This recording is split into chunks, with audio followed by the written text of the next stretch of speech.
সিঙ্গাপুরের কিংস হাসপাতালে ওবায়দুল কাদের মারা গেছেন। ছাত্র জনতার হামলার ভয়ে শেখ হাসিনাকে সাথে নিয়ে ভারত ছেড়ে পালিয়ে গেলেন ভারতের প্রধানমন্ত্রী নরেন্দ্র মোদী। ছাত্র আন্দোলনে এবার উত্তাল ভারত। শ্রীলঙ্কা, বাংলাদেশ ও নেপালের পর এবার ছাত্র আন্দোলনে উত্তাল হয়ে উঠেছে দেশ। দুই দেশের দুই প্রধানমন্ত্রীর পতন হয়েছে। একটা হচ্ছে বাংলাদেশের শেখ হাসিনা, আর অন্যদিকে নেপালের প্রধানমন্ত্রী কেপি শর্মা ওলি। আমি জাহাঙ্গীরনগরে প্রথমে ছিলাম, চান্স পেয়েছিলাম প্রথমে ওখানে। আমি দেখেছি সকালবেলা গুলি করছে মদ দিয়ে, ছাত্র পিটাচ্ছে শিক্ষককে। লালা হুজুর ওরফে আমির হামজা হুজুর, এই মাথাটা থেকে শিখা গেছে। ভারতীয় দুর্দশা যেন কাটছে না। মার্কিন প্রেসিডেন্ট ডোনাল্ড ট্রাম্পের একের পর এক কড়া সিদ্ধান্তে ভুক্তভোগী হচ্ছেন মোদির দেশের মানুষরা। আসসালামু আলাইকুম দর্শক, নতুন একটি নিউজে আপনাকে স্বাগতম। প্রিয় দর্শক, আওয়ামী লীগ নিয়ে ডক্টর ইউনূসের নতুন সিদ্ধান্ত, ট্রাম্পের চালে মোদির নাকানি চুবানি খাওয়া এবং হাসিনার রাজনৈতিক কফিনের শেষ পেরেক মারা নিয়ে করা আমাদের আজকের ভিডিওটি খুবই গুরুত্বপূর্ণ। তাই ভিডিওটি শুরু থেকে শেষ পর্যন্ত ধৈর্য সহকারে দেখে একটি লাইক দিয়ে সবাইকে শেয়ার করে দিন। আমাদের চ্যানেলে নতুন হলে চ্যানেলটি সাবস্ক্রাইব করে পাশে থাকা বেল আইকনে ক্লিক করে রাখুন। সাপ এবং নেউলের যুদ্ধ দেখছেন তো নাকি? মানে আমরা মাঝে মাঝে সোশ্যাল মিডিয়াতে দেখি যে সাপ এবং নেউল বলতে আমরা কুমিল্লার ভাষায় যেটা বেজি বলি আর কি, অনেকে বেজি বললে সহজে চিনবেন। তো এই মুহূর্তে বর্তমানে ইন্টেরিম এবং আওয়ামী লীগের মধ্যে অনেকটা সাপ নেউলের যুদ্ধ চলছে। অন্যান্য রাজনৈতিক দলগুলো, বিশেষ করে এনসিপি, গণ অধিকার পরিষদ বা আরো রাজনৈতিক দলগুলো, জামাত ইসলাম সহ যারাই আছেন, তারা কোনোভাবেই 0.1% আওয়ামী লীগের পুনর্বাসন অথবা আওয়ামী লীগ রাজপথে শক্তিশালী হোক এটা কিন্তু জীবনেও চাইবে না বা চাচ্ছেও না। তাদের মধ্যে ভয় কাজ করতেছে। বিশেষ করে যুক্তরাজ্যের মতন একটা দেশে যখন মাহফুজের উপরে হামলা হলো, তার উপর না, মানে তার গাড়িতে ডিম টিম মারলো বা তার সাথে একজন সতীর্থকে মারলো, তখন এই ভয়টা আরো কিন্তু বেড়ে গেছে। এর মাঝখানে আপনি দেখেন হুট করে গত 15 বা 20 দিনে আওয়ামী লীগের নেতাকর্মীরা অতীতের যে কোনো সময়ের তুলনায়, অতীতের বলতে গত 1 বছরের মধ্যে অনেকটা প্রকাশ্যে, আগে আমরা দেখছি হেলমেট পরেও আসছে, মাঝখানে মিছিলটা থাকতো 15-20 জনের ভোর রাতে বা নির্জন স্থানে, তারপর হচ্ছে মাস্ক থাকতো, আর অনেক কিছু থাকতো। কিন্তু রাইট নাও গেল কয়েকদিন আপনি যদি তাদের মিছিলের নম্বরটা দেখেন, আকার অনেক বড় হয়ে গেছে, হাজার মানুষও হচ্ছে, এমনকি কি বলা হয় যে ধরেন মাস্ক থাকতেছে না মুখে, প্রকাশ্যেই দিচ্ছে, একের পর এক বাংলাদেশের বিভিন্ন জায়গায় হচ্ছে। আর গতকালকে আমরা শিবিরের একটা ভিডিও দেখলাম যে জামাত ইসলামের একটা মিছিলের মধ্যে একটা ছেলে সেখানে দাড়ি নাই, টুপি পাঞ্জাবি পরেই সে যা বলতেছে জয় বাংলার স্লোগান দিচ্ছে। তো সামহাও এতদিন আওয়ামী লীগের, যেমন আওয়ামী লীগের বলা হয়ে থাকে লুঙ্গির নিচে জামাত ছিল, এখন জামাতের লুঙ্গির নিচে কিন্তু আওয়ামী লীগ ঢুকছে, আর এটাতে ভয় তৈরি হচ্ছে। সেই ভয়ের মধ্যে সবচেয়ে বেশি যারা ভীত সেটা হচ্ছে সরকারে যারা আছেন, কারণ দিন শেষে তাদেরকে প্রতিশোধ দেবে আওয়ামী লীগ, এটা কিন্তু সবাই বুঝতেছে। তো সেই জায়গা থেকে সরকারও যাচ্ছে ভিন্ন একটা অবস্থানে। নির্বাচন যত ঘনাচ্ছে, সরকার হার্ড লেভেলে ডিল করতেছে। এখন মিছিলের আগেই কখন কোথায় মিছিল হবে এই বিষয়গুলোতে গোয়েন্দা তথ্য, নজরদারি অনেক কিছু বাড়াচ্ছে। আবার অনেক এলাকায় স্থানীয় পুলিশ প্রশাসন আওয়ামী লীগের নেতাকর্মীদের বাসা ভাড়া দিতেও আপনার না দেওয়ার জন্য মাইকিং করতেছে। তো এর মাঝখানে এই যে একটা ভয় বা কি বলা হয় যে আগামীতে কি হবে, এই যে টেনশন গুলা কাজ করতেছে, এর মাঝখানে গোয়েন্দা নজরদারি হিউজ লেভেলে কিন্তু সরকার আপনার বাড়িয়েছে। তো যাই হোক, এখন সরকার যে হার্ডলাইনে গেছে, যে থাকে না যে ধরেন ডাক্তারি ভাষায় একটা কথা আছে, প্রিভেনশন ইজ বেটার দেন কিউর, মানে কোন রোগ হওয়ার পরে চিকিৎসা করার চেয়ে বেটার হচ্ছে ওই রোগটাই যেন আপনার না হয় সেদিকে সচেতনতা অবলম্বন করে। এটা রোগীদের দেখবেন বলে সবসময় যে prevention is better than cure. Interim এই মুহূর্তে ওই prevention is better than cure এই ফিলোসফিটাতেই তারা কাজ করতেছে। গোয়েন্দা নজরদারি কোন লেভেলে বাড়ছে দেখেন। আপনি যে মিছিল করবেন, মিছিলের যে প্রাক আয়োজন বা একটা পটভূমি তৈরি করা, সেখান থেকেই টপাটপ ধরে ধরে গ্রেপ্তার করে নিয়ে আসতেছে। আমি দেখলাম যে গত 3 দিনে বাংলাদেশের বিভিন্ন জায়গায় আওয়ামী লীগের অনেক মিছিলের প্রস্তুতি হচ্ছিল, তবে গোয়েন্দা তথ্য প্লাস নজরদারি অথবা ভেতর থেকে আসা খবরের কারণে খুব বেশি এই কয়েকদিনের মধ্যে মিছিলগুলোতে সফলতাটা ওই রকম হয় নাই। আবার যাও হয়েছে তাদেরকে কিন্তু গ্রেপ্তারে সরকার সর্বোচ্চ লেভেলের মনোযোগ দিয়েছে। অলরেডি রাজধানীতে ঝটিকা মিছিলের প্রস্তুতিকালে ছাত্রলীগের 4 নেতা সহ 5 জনকে গ্রেপ্তার করেছে ঢাকা মেট্রোপলিটন পুলিশ। আর গতকালকে কারণ বাজার পেট্রো বাংলার অফিসের গেটের সামনে রাস্তায় মিছিলের চেষ্টা করলে তাদেরকে গ্রেপ্তার করা হয়। আবার এখানে গ্রেপ্তার হয়েছে কারা দেখেন, আওয়ামী লীগের এই মুহূর্তে যে কর্মপরিধি, সেই পটুয়াখালীর জেলার বাউফল থানা ছাত্রলীগের কর্মী আবির হোসেন গ্রেপ্তার হয়েছে কোথায়? ঢাকায়। বাউফলের আরেক ইউনিয়ন ছাত্রলীগ কর্মী, তারপর মতিঝিল থানার কর্মী। আমরা যদি দেখি যে বাংলাদেশের বিভিন্ন জায়গা থেকে একটা টিম তৈরি করা আওয়ামী লীগ কিন্তু মিছিলগুলো দিচ্ছে। কেউ হয়তো ঢাকা শহর বেড়াইতে আসছে অথবা সামহাউ ইন্টেনশনে আসছে যে পটুয়াখালীর ছেলেটা পটুয়াখালীতে তারা চিনা ফেলবে, ঢাকায় এসে মিছিল করে চলে গেলে তারা কে চিনবে? কিন্তু সরকার বলতেছে আমরা বাবা চিনি। গোয়েন্দা তথ্য সর্বোচ্চ লেভেলে যাচ্ছে। আর যত নির্বাচনের দিন সামনে আসবে সরকার বিরোধী মিছিলের যখন প্রস্তুতি হবে তখন পুলিশের হার্ড লাইনটা আমরা হয়তো আরো বেশি দেখতে পাবো। পাশাপাশি রাজনৈতিক দল হিসাবে জামাতও কিছু কিছু জায়গায় এই মিছিলকে প্রতিহতের চেষ্টা করছে, আর বিএনপি তো আছেই, ধৈরা মাইরা টাইরা এই মুহূর্তে সোশ্যাল মিডিয়াতে ভাইরাল হওয়ার চেষ্টা করতেছে। তো সবকিছু মিলিয়ে পুলিশ বলছে বা সরকার বলছে যে আওয়ামী লীগের নেতাকর্মীদের বিভিন্ন মিছিল, এটার ব্যাপারে সরকার সর্বোচ্চ হার্ডলাইনে গেছে। যেখানে এই ধরনের অ্যাক্টিভিটিস দেখা যাবে এই মুহূর্তে এটা রাষ্ট্র বিরোধী বা সরকার বিরোধী অ্যাক্টিভিটিস হিসেবে কাউন্ট করা হবে এবং এটার ব্যাপারে সর্বোচ্চ ব্যবস্থা নেওয়া হবে। জেল হতে পারে, পিটানো হইতে পারে, অনেক কিছু হইতে পারে। সো যারা এখন রাজনীতিতে আমার কথা আপনার কথা চলবে না, রাজনৈতিক দলগুলো তারা তাদের কৌশল অবলম্বন করবে, সরকারকে ডিস্টার্বেন্স চেষ্টা করবে, যেমনটা আওয়ামী লীগ সরকারের পতন হয়েছিল। তো যার যার রাজনীতি শেষে করবে, বাট এই মুহূর্তে আওয়ামী লীগের ব্যাপারে সরকার খুবই হার্ড লাইনে যাচ্ছে, অলরেডি গেছেও। দুই দেশের দুই প্রধানমন্ত্রীর পতন হয়েছে, একটা হচ্ছে বাংলাদেশের শেখ হাসিনা আর অন্যদিকে নেপালের প্রধানমন্ত্রী কেপি শর্মা ওলি। তো দেখেন দুই প্রধানমন্ত্রী মানে পতন প্রধানমন্ত্রীর বক্তব্য কিন্তু মোটামুটি একই।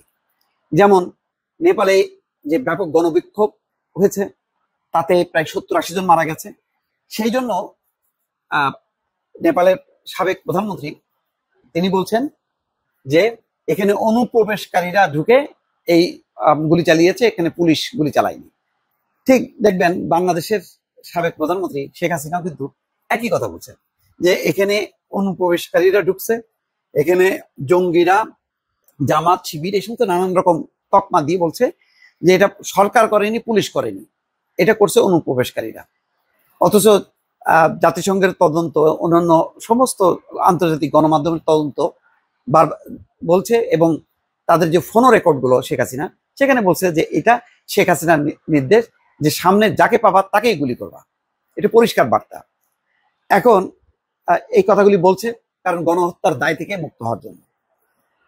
সম্ভবত নেপালের সাবেক প্রধানমন্ত্রী কেপি শর্মা ওলি তারও হয়তো বিচার হইতে পারে, সেজন্য আগেভাগেই সেও কিন্তু একই কথা বলছে যে বলছেন যে শান্তিপূর্ণ হিসাবে ঘোষণা করা হলো বিক্ষোভের ষড়যন্ত্রকারীরা অনুপ্রবেশ করে অশান্তি সৃষ্টি করেছে।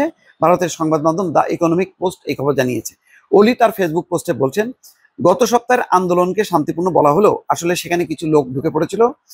আন্দোলন আহ্বানকারীরাই স্বীকার করেছে যে বাইরে থেকে লোকজন অনুপ্রবেশ করেছিল, সেই অনুপ্রবেশকারীরাই সহিংসতা শুরু করে, এর ফলে কিছু তরুণ প্রাণ হারায়।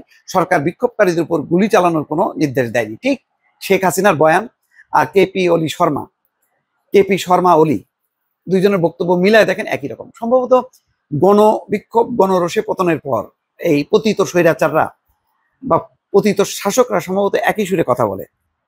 তবে এটা ঠিক কেপি শর্মা ওলি একদিক দিয়ে আগায় আছে যে তিনি নেপাল ছাড়েননি, তিনি নেপালের মধ্যেই সেনাবাহিনীর তত্ত্বাবধানে ছিলেন, আর বাংলাদেশের সাবেক পতিত প্রধানমন্ত্রী শেখ হাসিনা সেনাবাহিনীর তত্ত্বাবধানে তিনি দেশ ছেড়ে পালিয়ে গেছেন। দুটার মধ্যে এটা পার্থক্য, কিন্তু বক্তব্যগুলো দেখেন মোটামুটি একই। কেউ গণহত্যার দায় স্বীকার করে না। এটা বোধহয় ইতিহাসের বোধহয় স্বৈর শাসকদের ভাষা, বক্তব্য, বিবৃতি একই রকম হয়। আজকে তরুণদের ক্ষোভ বিক্ষোভটা বুঝতে পারেনি যে সামাজিক যোগাযোগ মাধ্যম বন্ধ করে দিলে কি হয়। আর বাংলাদেশে তো আরো ভয়ঙ্কর। এক হলো কোটা সংস্কার আন্দোলন, নাতিপুতি, রাজাকারের নাতিপুতি বলছে এই প্রজন্মকে। তার সাথে আবার সামাজিক যোগাযোগ মাধ্যম 5 দিন বন্ধ ছিল। বলছে যে ইন্টারনেট সরকার বন্ধ করেনি, ইন্টারনেট বন্ধ হয়ে গেছে। আজব বক্তব্য। আসলে মাথা ঠিক না থাকলে কি বলবে, কোনো তো ব্যাখ্যা নেই। কারণ তারা তো বন্ধ করছে, বন্ধ করে বলতেছে যে ইন্টারনেট সরকার বন্ধ করেনি, ইন্টারনেট বন্ধ হয়ে গেছে। যাক, এই সমস্ত বক্তব্য এগুলি সব মানে দায় মুক্তির জন্য যা যা বলার দরকার। এখন ওই কেপি শর্মা ওলি সেও যা বলছে, শেখ হাসিনাও তাই বলছে। মানে দুইজনের গতি, প্রকৃতি, ভাষা একই রকম, তবে তুলনামূলকভাবে যে ওলি সহ প্রেসিডেন্ট অন্য কেউ দেশ ছেড়ে পালাতে হয়নি। রশিতে ঝুলে ঝুলে গেছে, রাস্তাঘাটে অপদস্থ হয়েছে। দেখেন না অর্থমন্ত্রীকে কি ধরনের ফ্লাইং কিক মারছে। তারপরে সাবেক প্রধানমন্ত্রী তার বাড়িতে আগুন দিচ্ছে, তার স্ত্রী পুড়ে মারা গেছে, কিন্তু ওরা দেশেই থাকছে, দেশের ভিতরেই হয়েছে। এইটুক ওরা একটু গর্ব করতে পারে। কিন্তু এই ক্ষেত্রে আওয়ামী লীগ বা শেখ হাসিনার গর্বের কিছু নেই। ঝাড়ে বংশে মানে মসজিদের ইমাম থেকে শুরু করে প্রধান বিচারপতি, খতিব সবাই মানে ঊর্ধ্বশ্বাসে পালা গেছে। এটাই নেপালে ঘটেনি। ভারতীয়দের দুর্দশা যেন কাটছে না। মার্কিন প্রেসিডেন্ট ডোনাল্ড ট্রাম্পের একের পর এক কড়া সিদ্ধান্তে ভুক্তভোগী হচ্ছেন মোদির দেশের মানুষরা। গত ফেব্রুয়ারিতে মোদির হোয়াইট হাউস সফরের কিছুদিন আগে যুক্তরাষ্ট্রে আটক অবৈধ ভারতীয় অভিবাসীদের শিকল বন্দী করে ফেরত পাঠানোর ঘটনা নিয়ে ভারত জুড়ে তীব্র ক্ষোভ সৃষ্টি হয়েছিল। এবার সেই ক্ষোভে ঘি ঢালল ট্রাম্পের নতুন সিদ্ধান্ত। দ্বিতীয় মেয়াদে ক্ষমতায় ফেরার পর ট্রাম্প এবার নজর দিয়েছেন কাজের ভিসায়। দীর্ঘদিন ধরে H-1B ভিসা যুক্তরাষ্ট্রে ভারতীয় পেশাজীবীদের প্রধান ভরসা। সরকারি তথ্য অনুযায়ী প্রতি বছর ইস্যু হওয়া H-1B ভিসার প্রায় 72% ভারতীয়দের দখলে যায়। কিন্তু এবার কঠিন শর্ত বেঁধে দিলেন ট্রাম্প। নতুন নিয়ম অনুযায়ী যুক্তরাষ্ট্রে দক্ষ বিদেশি কর্মী হিসেবে কাজ করতে হলে এখন থেকে গুনতে হবে $1 লাখ, যা বাংলাদেশি মুদ্রায় প্রায় 1 কোটি টাকা। পাশাপাশি ধনীদের জন্য চালু করা হয়েছে বিশেষ গোল্ড কার্ড ভিসা, যার জন্য দিতে হবে $10 লাখ। গত 19 সেপ্টেম্বর এই সংক্রান্ত নির্বাহী আদেশে স্বাক্ষর করেন ট্রাম্প। ট্রাম্প প্রশাসনের এমন সিদ্ধান্তে দক্ষিণ এশিয়ায় ভারতের বিপদ বেশি, কারণ H-1B ভিসায় সবচেয়ে বেশি মানুষ কাজ করে যুক্তরাষ্ট্রে। এই কারণে ট্রাম্পের এমন সিদ্ধান্তে ভারতের কপালে চিন্তার বাজ। এতে পূর্বের তুলনায় ফি বৃদ্ধি করা হয়েছে আকাশচুম্বী হারে। আগে যেখানে H-1B ভিসায় বার্ষিক ফি ছিল $215, সেখানে এখন দাঁড়িয়েছে $1 লাখ। সমালোচকরা বলছেন এই সিদ্ধান্ত ক্ষুদ্র ব্যবসায়ী ও স্টার্টআপদের জন্য একেবারেই ধ্বংসাত্মক। ইমিগ্রেশন আইনজীবী তাহমিনা ওয়াটসন সরাসরি বলছেন, এই খরচের কারণে প্রায় সবাই বাজার থেকে ছিটকে পড়বে। এটি আমাদের জন্য কফিনের শেষ পেরেক।